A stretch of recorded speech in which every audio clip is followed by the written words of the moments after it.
Our cosmic journey begins with stars. Not just any stars, but the real titans of the universe. Massive stars, many times bigger than our own sun. These celestial giants are the true superstars of the galaxy. They are born from enormous clouds of gas and dust, pulled together by gravity. As the pressure and temperature build up in their cores, something magical happens. A fire is lit, a nuclear furnace ignites, and the star begins to shine. These brilliant beacons are not just beautiful lights in the night sky. They are cosmic factories, the birthplaces of the elements that make up everything we know and love, including ourselves. Inside these stellar furnaces, an incredible process called nuclear fusion is at work. Think of it as a cosmic pressure cooker. Under immense heat and pressure, the star takes the simplest element, hydrogen, and squeezes its atoms together. This fusion creates a new, heavier element, helium. This process releases a tremendous amount of energy. It's this energy that pushes outward, fighting against the relentless inward pull of gravity. It's a perfectly balanced cosmic dance that can last for millions of years. The star continues this process, fusing helium into carbon, carbon into oxygen, and so on, creating heavier and heavier elements up the periodic table. But this process of creation cannot go on forever. The star eventually creates something special in its core, something that marks the beginning of the end. That element is iron. For a star, iron is a dead end. Fusing lighter elements releases energy which supports the star against gravity. But fusing iron atoms together doesn't release energy. Instead, it consumes energy.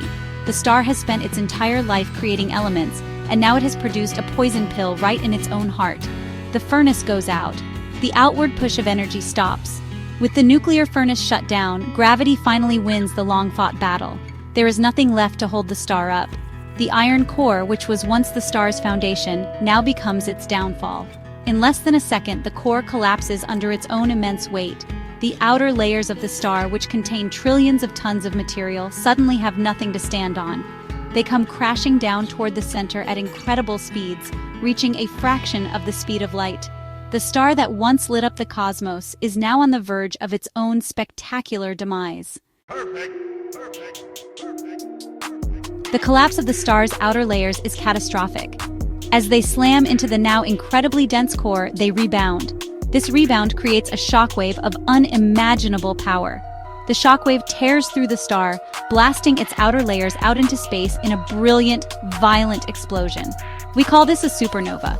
For a few weeks, a single supernova can outshine its entire galaxy, releasing more energy than our sun will in its entire lifetime. This cosmic explosion seeds the universe with all the heavy elements the star created, like gold, silver, and platinum. We are literally made of stardust from these ancient explosions. But what happens to the core that started it all? For the most massive stars, gravity's victory is absolute. The core continues to collapse in on itself. The material gets squeezed into an ever smaller space. It becomes so dense that nothing, not even the fundamental forces of nature, can stop the collapse. The core shrinks down, down, down, until it becomes a point of infinite density, a point we call a singularity. Around this point, gravity becomes so powerful that it warps the very fabric of space-time. A black hole is born. Its gravitational pull is so immense that nothing, not even light, can escape its grasp.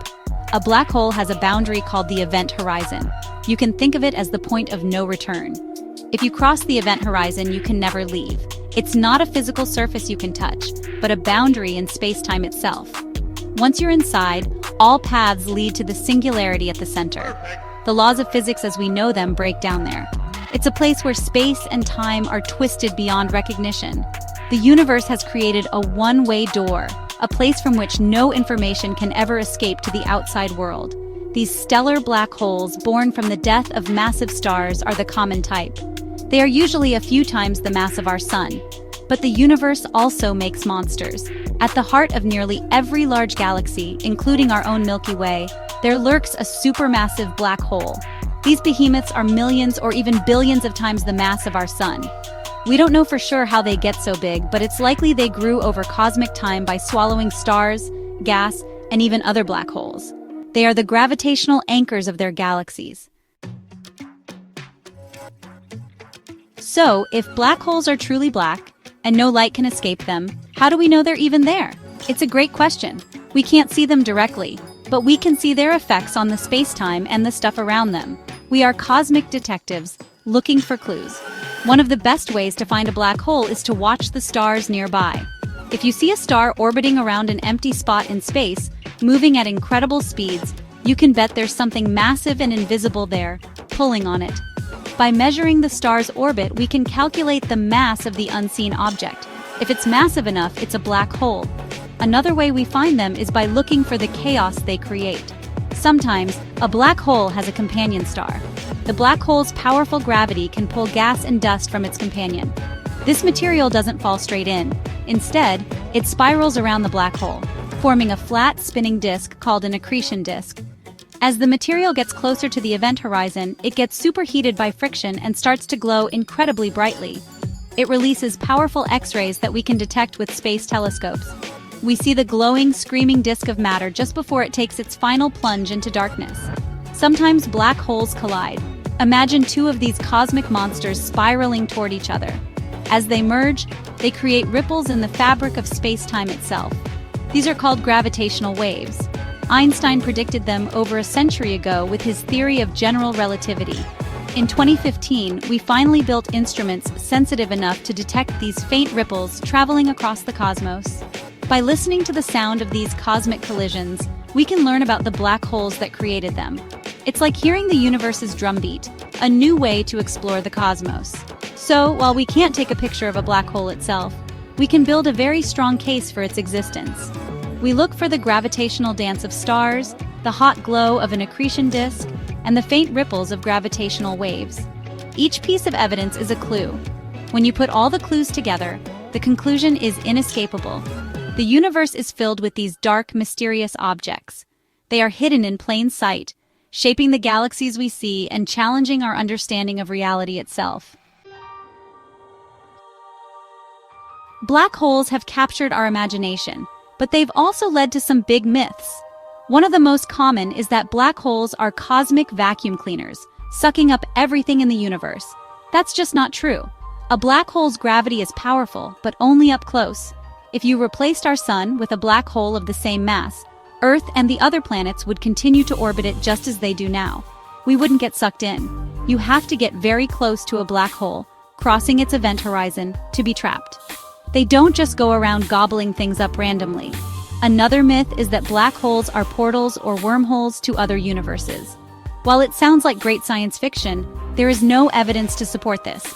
According to our current understanding, anything that crosses the event horizon is crushed into the singularity at the center. The intense gravity would tear you apart long before you could get anywhere. The journey into a black hole is a one-way trip to oblivion, not a shortcut across the cosmos. The science behind them is already mind-bending enough without adding extra speculation. The science that describes these incredible objects is Einstein's theory of general relativity. Einstein showed us that gravity isn't a force pulling things together. It's a curvature or a warping of space and time caused by mass and energy. Think of space-time as a rubber sheet. A massive object like a star creates a dip in the sheet. A black hole creates a bottomless pit. Einstein's equations predicted the existence of these objects long before we ever found one. Black holes are the most extreme test of his theory. And so far, relativity has passed every test with flying colors. Why should we care about black holes? Because they push the limits of our knowledge. They are laboratories for extreme physics, places where our theories of gravity and quantum mechanics are put to the ultimate test. By studying them, we learn more about the life and death of stars, the formation of galaxies, and the fundamental nature of space, time, and gravity. They are a crucial part of the cosmic story, a story that connects us all. From the Big Bang to the stardust in our veins, understanding black holes helps us understand our place in the universe.